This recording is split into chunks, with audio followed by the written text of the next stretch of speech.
பாவம் சின்ன போடுதாலும் கூட வேணுமா சின்னது போடுதாலும் போடணும் பெருசுகள் போட்டு வரல முன்னாடி சின்னது போடுதாலும் போடல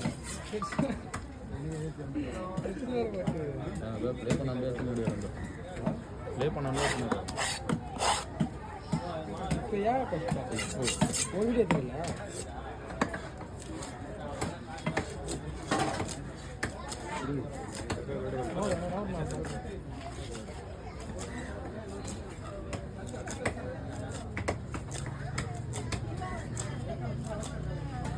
இதில் எக்ஸ்ட்ரா முள் இருக்கும். கடலில் இருக்கிற மீன்களே அதிகமாக முள் இருக்கிற மீன் இன்னும் டேஸ்ட் அதிகமாக இருக்கும். முள்ளு வாழை செல்வன் எனக்கு வந்து ஒரு